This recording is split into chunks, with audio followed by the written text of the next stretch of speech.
après la dernière fois où j'ai filmé. Je pense qu'il y a une semaine et demie de décalage et il s'est passé tellement de choses que je vais devoir... pour une fois, je me suis fait un papier. D'habitude, j'y vais comme ça. Dans ma tête, c'est à peu près clair et je me laisse ensuite porter dans mes idées et là où ça me mène. Mais là, c'est vrai que j'ai un peu noté les différentes choses parce que là, dans ma tête, ça part dans tous les sens sur tous les sujets qui sont en cours. La première chose, je voulais juste vous montrer la broderie finie. Je ne vais pas redétailler l'intégralité de cette broderie parce que j'en ai parlé au début de cette vidéo et j'en ai parlé dans une vidéo précédente, mais j'ai terminé ma broderie qui est un modèle de Cup of Needles. Donc voici. Si vous avez suivi aussi, entre-temps, mon chat avait mangé une partie de la broderie, donc quand j'ai essayé de rattraper, j'ai tiré des fils à certains endroits, donc j'ai des petits fils qui dépassent ici. J'ai pas voulu faire pire que mieux, le mieux est l'ennemi du bien, donc je me suis dit que ça allait rester comme ça. Et il y a des endroits aussi dans le passé plat, donc pour ceux qui ne feraient absolument pas de broderie, c'est ce point ici. Un point qui sert à remplir des petites surfaces. C'est un point que j'aime beaucoup, mais je suis pas trop sûre de comprendre enfin la logique de remplissage. J'ai trouvé un peu tout et n'importe quoi, donc je l'ai rendu très différent tout au long de ma broderie. Je reprécise que je n'ai pas suivi les coloris de la créatrice. Et j'aurais pu vous donner les numéros des différents fils, mais je ne les ai pas sur moi, donc je vous les mettrai en barre d'infos avec les références des couleurs. De toute façon, j'ai utilisé le jaune. Alors le jaune, je sais qu'il est référencé en jaune bouton d'or sur Rascol. J'ai utilisé un espèce de blanc nacré, couleur un peu coquille, enfin coquille de coquillage. Ça c'était un rose... en fait, parfois je suis un peu nulle pour décrire les couleurs. Je dirais que c'est un rose corail, mais c'est un rose orangé, pêche. Je sais pas trop, mais c'est une couleur que j'avais trouvée au marché Saint-Pierre et j'avais craqué dessus pour faire cette fleur-là. C'est ça que je voulais. Et ensuite, j'ai un espèce de rose un peu fuchsia et un vert que j'avais retrouvé donc, dans les différents fils que ma mère avait et que j'ai du coup récupéré quand je suis allée chez mon père tout au début des vacances pour continuer à vider, trier. Et j'en profite encore du coup pour remercier les gens qui ont acheté en fait des échos ou des kits. Juste pour la petite parenthèse, enfin je vais pas revenir hein, surtout comment on appelle ça, l'historique de l'histoire, mais non l'historique de l'histoire. Bon, je ne vais pas redétailler, mais j'ai perdu ma maman en février. Donc en fait, avec mon père, on a décidé quand même de trier tout de suite une partie de ses affaires, de ranger, etc. Voilà, parce que comme ça laisse plus d'options à mon père si jamais voilà, il veut rester, il veut vendre. Et puis enfin, c'était voilà, quelque chose dont on ressentait le besoin hein, tous les deux. Donc une fois encore, vous faites bien comme vous voulez si jamais ça vous arrive. Mais c'est aussi ok de passer par cette étape-là et ce processus-là. Surtout que moi, ma maman était... Alors je dis malheureusement sans aucune pointe de jugement, mais c'était une personne qui accumulait beaucoup, vraiment beaucoup, presque d'un point de vue, enfin c'était presque pathologique, c'est-à-dire qu'il y en avait partout dans la maison, dans toutes les pièces, au point où il y a des pièces où on pouvait plus rentrer, donc ça explique du coup aussi que j'ai trié ces affaires par catégorie, je les ai rangées. Et en fait, dans ces laines, puisque ma mère était une grande collectionneuse, très grande collectionneuse de laine, il y a une partie en fait, ce sont des coloris qui ne me parlent pas du tout. Si vous me suivez un petit peu, vous savez que moi quand j'ai une idée fixe, ça ne part pas. Et que je peux pas me dire ouais peut-être que pour un projet, etc. J'ai énormément travaillé moi sur le tri et le rangement pour me débarrasser des affaires qui ne me sont plus utiles. Enfin je parle de pour moi, chez moi. Parce que voilà, j'ai beaucoup déménagé et qu'on peut. Enfin, moi je pars du principe que je peux pas tout garder dans ma vie, surtout que parfois je reste plus accrochée sur le passé et ça laisse moins d'opportunités pour les choses à venir. Donc voilà, moi c'est un processus qui est très important pour moi. Et je voulais pas repartir avec des bacs de laine que j'allais traîner sur 30 ans ou plus, d'autant que ça m'apportait pas plus de plaisir que ça. Donc les laines vraiment auxquelles je tenais, les objets, les choses comme ça, dans ces loisirs créatifs, j'ai évidemment mis de côté et gardé, et voilà. Mais tout ce que je sais déjà, enfin tout ce que Oh là là, c'est compliqué la syntaxe française, hein. En fait, notamment tous les échos où je savais que j'allais rien en faire, et ben je préfère que ces échos aient une utilité. Je voulais pas qu'ils partent à la poubelle, parce que bon, mon père, quand il fait du tri, il a tendance lui, il y connaît rien, et puis, enfin, vous savez, quand on est en train de vider une maison, on n'a pas le temps de trier correctement, de faire les choses bien, et donc je préférais le faire en amont. Et enfin, moi, il y avait enfin mon plus grand crève-cœur, ça aurait été en fait de tout jeter à la poubelle ou de me rendre compte que tout avait été mis voilà, à la décharge. Donc j'ai pris le temps de tout regrouper, de faire un tri et ensuite de commencer un peu à les proposer à moindre prix sur Instagram parce que c'était au final la plateforme la plus rapide pour moi. Il y a déjà pas mal de choses qui ont été vendues. Il y a encore énormément de choses chez mon père, mais là j'ai fait petit à petit. Donc si vous voulez, j'allais dire rester en contact, mais si vous voulez avoir des laines à moindre prix, notamment des laines de la bien-aimée, des kits, des choses comme ça, n'hésitez pas à enfin, pas vous, ouais, vous abonner à mon Instagram parce que c'est là où je posterai en fait les fiches pour les produits. Et voilà, après, si vous êtes intéressé, vous m'envoyez un petit message sur Instagram et moi, je vous fais une fiche Vinted parce qu'en fait, sur Vinted, sinon, ils ont tendance à supprimer les annonces. Enfin, c'est, excuse-moi l'expression, mais c'est un bordel sans nom. Donc, comme j'ai pas non plus envie d'y passer trop de temps, j'essaye d'être le plus efficace possible. Tout ça pour dire merci déjà, enfin d'ores et déjà aux personnes qui ont acheté des échos par-ci par-là, des kits. Je c'est peut-être un peu... Ça va peut-être sonner un peu cliché ou un peu creux de dire que ça m'a fait plaisir du coup de vous donner les lettres de ma mère et d'en récupérer de l'argent. Mais en fait, ça compte vraiment pour moi parce que au moins je me dis que c'est pas gâché. Je me dis que ça fait plaisir à d'autres personnes et que vous avez pu les avoir aussi pour des tarifs moins élevés que ce qu'on trouve actuellement. La deuxième chose dont je voulais vous parler, c'est le test de mon patron. Donc si vous n'avez pas suivi, pendant toute cette période-là, j'ai beaucoup créé parce que c'était pour moi mon exutoire. Et il se trouve que j'avais tricoté une chaussette et j'avais décidé en fait de me prêter à l'exercice d'écrire, enfin d'en écrire le patron. Et quand j'ai eu fini de l'écrire, je me suis dit pourquoi pas, enfin pas le vendre, mais enfin pourquoi pas le proposer. Donc déjà le faire tester pour le proposer, parce que je ne me voyais pas proposer un patron sans l'avoir fait tester. En sachant que le test, c'est quand même très particulier parce que c'est des gens qui acceptent de vous donner de leur temps sans rémunération. Alors évidemment, il y a un échange enfin un procédé, c'est-à-dire que les gens reçoivent un bien en nature, ça veut dire ils ont le patron gratuit.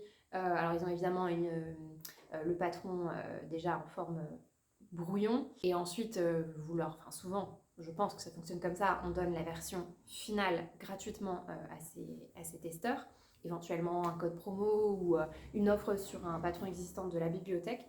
Et bref, tout ça pour dire que j'avais donc des testeuses, enfin des personnes se sont proposées et vraiment, moi je sais à quel point, enfin en tout cas pour moi, j'apprécie que des gens m'offrent de leur temps pour participer à un projet qui me tient à cœur et qui décide en fait de m'aider. Et je trouve que c'est quelque chose qu'on trouve quand même pas mal dans la communauté tricot. Alors après évidemment, dans les communautés, quelles qu'elles soient, il y a toujours des polémiques, des choses comme ça.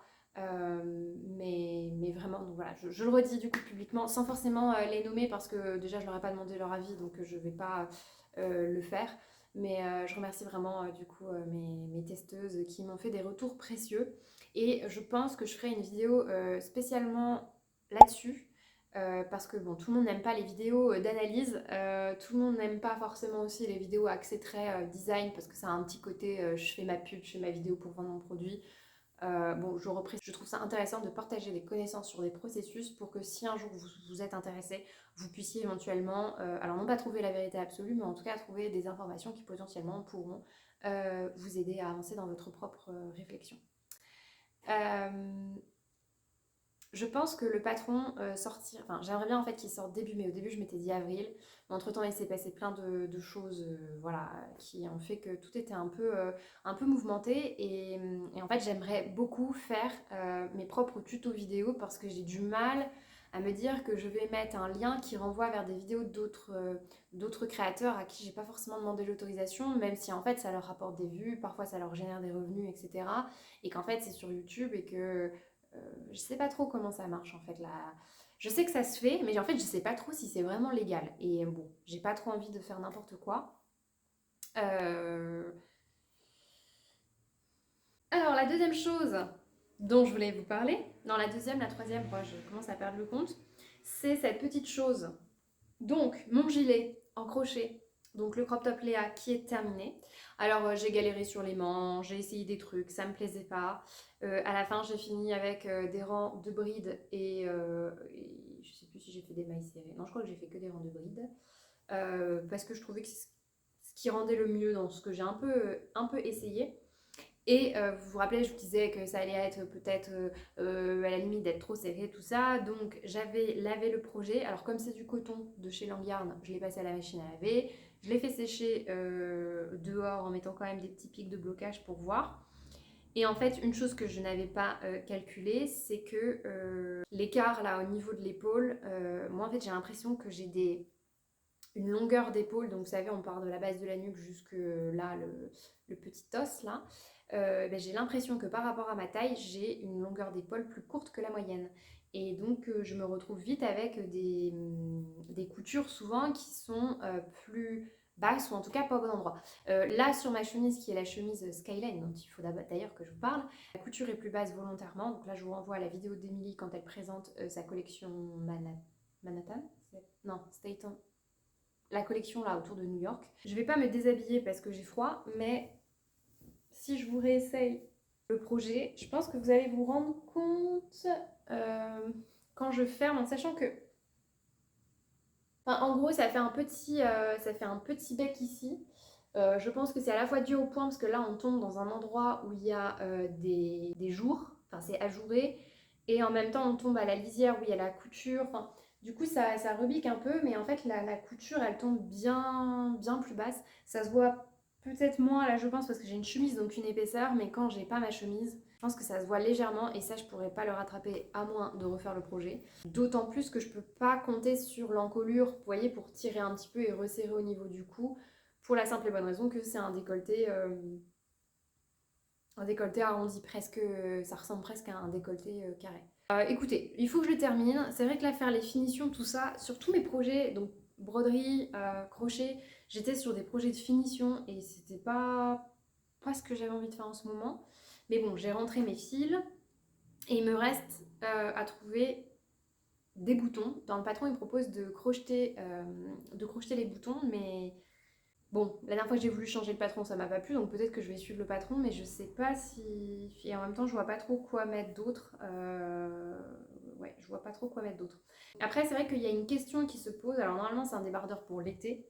Franchement, ce débardeur, avec le coloris, ça me fait trop penser à un petit top de chez Cézanne. Mais c'est vrai que bah, c'est très ajouré. Donc, on voit en transparence. Alors, moi, je m'en fiche un peu qu'on voit en transparence. Par contre, ça veut dire qu'il faut porter une brassière ou un soutien-gorge parce que là, clairement, sinon, on voit vos seins. Je parle notamment pour les personnes qui ne porteraient pas de soutien-gorge. Moi, c'est vrai que ça m'arrive maintenant selon les hauts que je porte et selon voilà, si je reste à la maison, si je suis dehors, tout ça. Mais c'est à prendre c'est à prendre en compte parce qu'au début, moi, quand je l'ai essayé pour le montrer à mon mec, oui, voilà, enfin, j'avais pas. En fait, je voulais l'essayer sans soutien-gorge pour voir si je gagnais des centimètres et si c'était moins serré. Mais ensuite, je me suis rendu compte qu'il fallait absolument pas que je sorte comme ça dehors. Finalement, me plaisait pas. Et pour ce projet, je pense que j'avais plus de métrage. J'avais acheté plus de métrage que recommandé dans le patron et j'ai bien fait. Donc moi, pour la taille M, j'ai utilisé 6 pelotes en sachant que ça, c'est la 6e.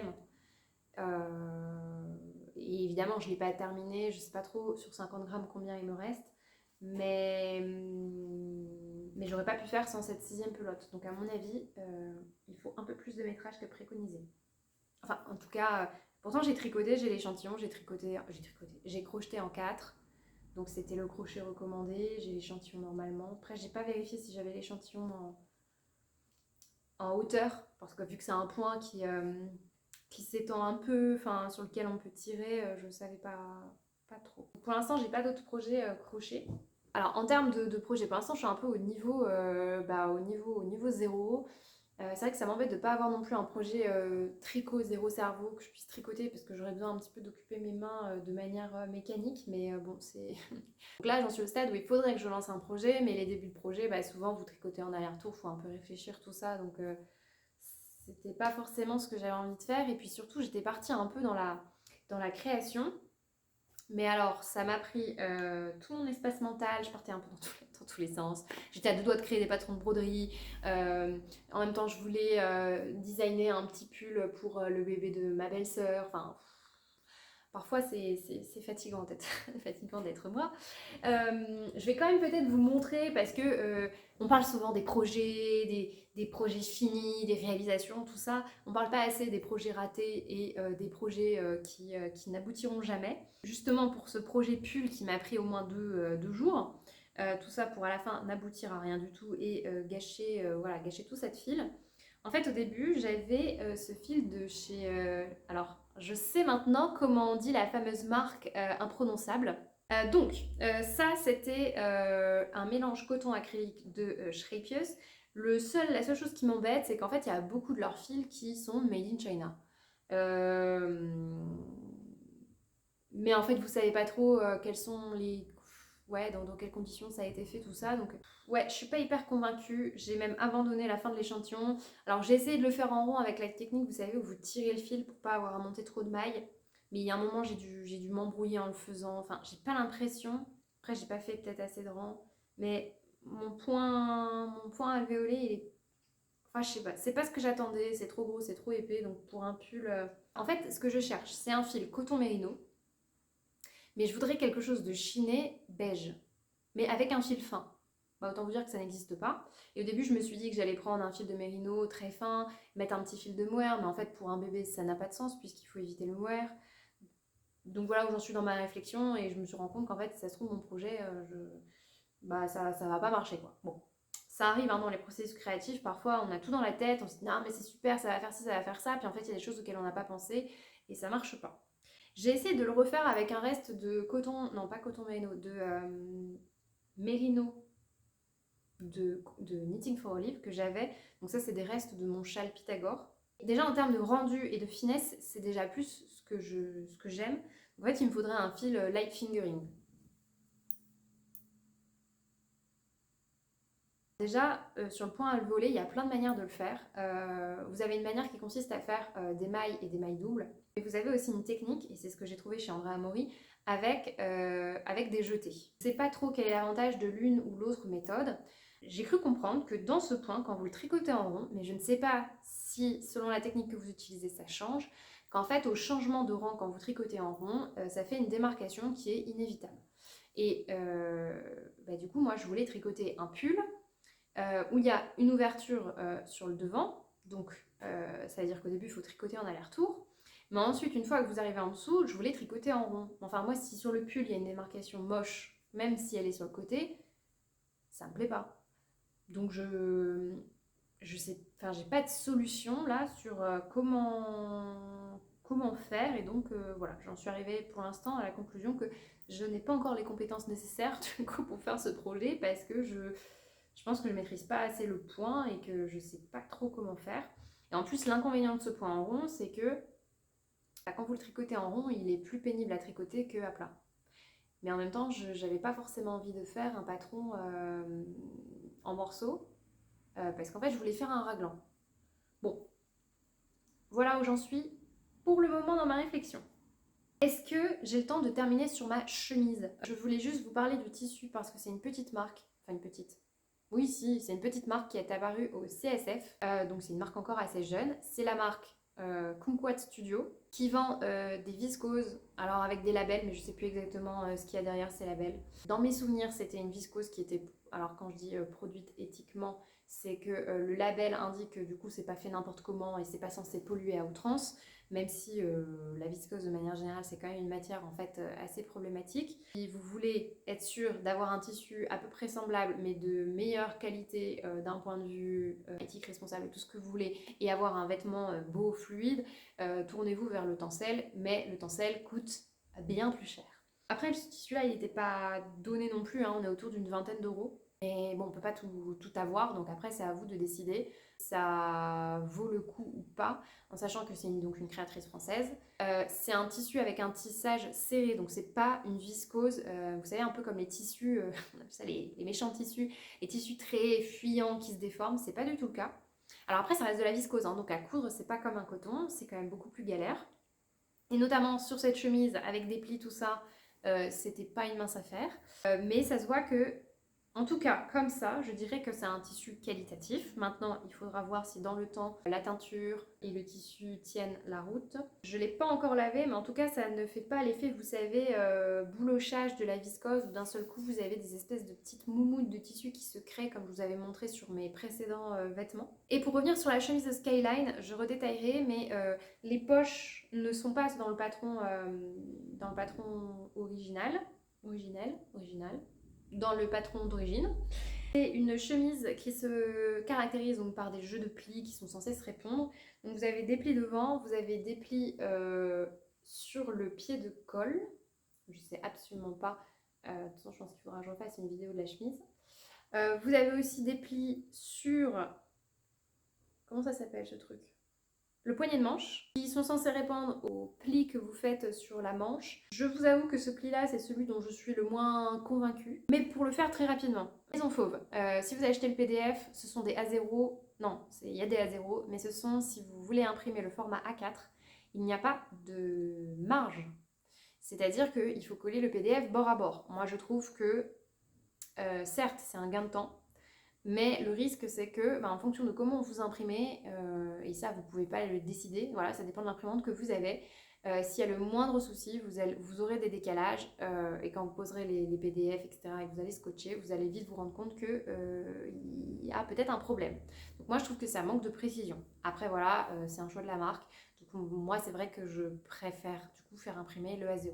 Là, il se trouve que j'avais envie de cette chemise maintenant tout de suite, donc j'ai tout scotché. Le problème aussi des A0 bord à bord, c'est que quand vous voulez les replier pour les ranger dans une pochette, vu que le tissu il est bord à bord et non pas superposé, forcément votre scotch il a plus tendance à s'enlever, à s'arracher, tout ça. Donc en termes de... pour garder le patron propre et pouvoir le réutiliser, je trouve ça quand même moins pratique. Et sur le patron en lui-même, je voulais juste insister sur deux points, parce que moi c'est deux points qui m'ont interpellée. Alors première chose, un point de détail sur le, le poignet de manche. En fait, moi j'avais un problème, c'est-à-dire qu'entre ce qui était dit dans la vidéo, ce qui était marqué, tout ça, je comprenais pas si le poignet de manche était censé déborder ou pas et de combien de centimètres. La marque m'a répondu que normalement c'est marqué directement sur la feuille patron. Donc j'ai pas été revérifiée, mais normalement il y a un marqueur qui vous indique bien que le poignet de manche est censé déborder. Mais c'est vrai que moi je m'amuse pas à regarder les feuilles de patron une fois que j'ai découpé mes pièces. J'ai tendance à bien tout marquer, donc à mettre les repères, mais je sais pas, je suis passée à côté. Donc en tout cas, si vous vous posez la même question que moi quand vous faites coïncider vos pièces, normalement cette pièce-là est censée déborder. Alors ce que je ne comprends pas, c'est que du coup, moi ça ne déborde pas. Alors j'ai eu un peu un surplus de tissu, donc j'ai un peu galéré sur cette partie-là, mais sur la vidéo, y a quand même ça qui dépasse. Donc voilà, je ne sais pas quoi vous dire, mais en tout cas, faites attention à ce point-là. Et la deuxième chose, moi face à ce patron voilà, qui est d'un niveau intermédiaire, qui est bourré de détails, ou quand même c'est souvent assez précis, moi j'avais une idée de la marque vraiment où je me disais waouh, c'est genre le top du top, c'est les finitions, les petits détails, donc les explications aux petits oignons. Et en fait, quand j'ai cousu, j'ai bugué parce que les coutures intérieures, c'est juste des surgés. Et du coup, moi je trouvais qu'il y avait un décalage entre la qualité et le degré de précision et de détail qui était proposé dans le patron et la qualité des finitions. Je ne coupe pas un vêtement avec autant de détails pour à la fin faire juste des coutures un peu. Moi j'appelle ça des coutures à l'arrache, mais après, une fois encore, on n'a pas tous les mêmes, les mêmes attentes d'un patron et d'un vêtement fini. Mais c'est vrai que moi, pour des chemises, surtout que j'ai cousu la chemise atelier, liseron d'atelier Scamit, les finitions, pour le coup, c'est une chemise très simple, la chemise liseron d'atelier Scamit. Il y a quelques détails éventuellement que vous pouvez rajouter, mais les coutures, c'est des coutures anglaises. Le haut, c'est une prise en fourreau, ça veut dire qu'il n'y a pas de couture apparente, il n'y a pas de... c'est vraiment hyper bien pensé.